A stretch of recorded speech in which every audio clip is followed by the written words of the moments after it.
I was born in a non-Christian home. My father was an alcoholic.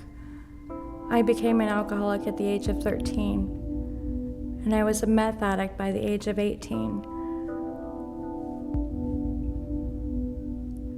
I moved to Bend when I was 19, met Randy, had a wonderful life, quit drinking, just did meth recreationally, but it wasn't enough for me. I still had a nag that I needed more, never got it.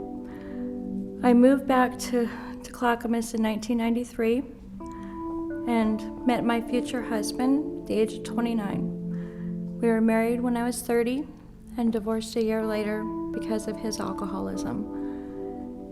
And I moved back in with my dad, who at the time was 80 years old and needed a caregiver, and I needed him as much as he needed me.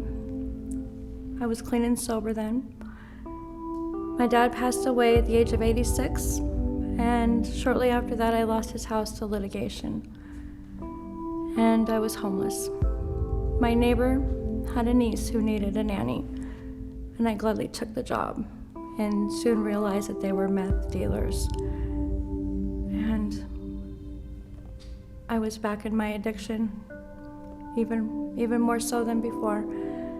And I didn't feel comfortable doing meth around the children, and so I left with their drug dealer and was with him for 4 years until I was arrested for a possession charge. And I spent 17 days in jail.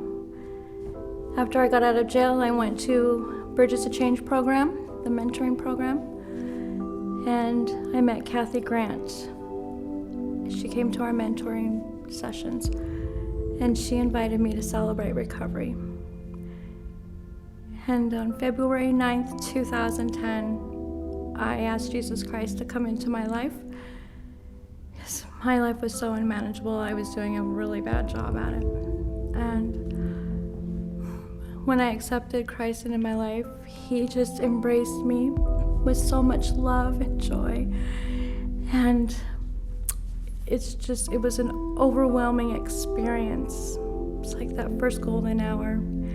It was just amazing, all the love I felt from God.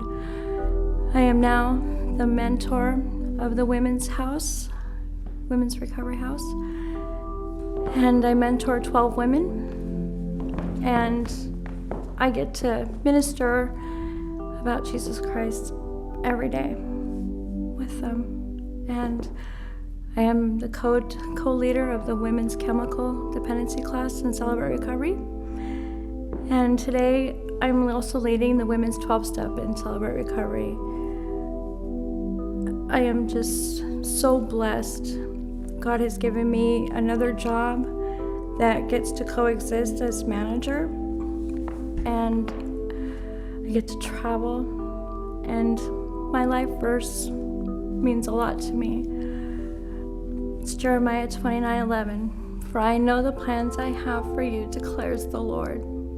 Plans to prosper you and not to harm you. Plans to give you hope in a future. And that is exactly what God has done for me. He gives me hope, and he's given me this wonderful future. My name is Shannon White, and God is my treasure.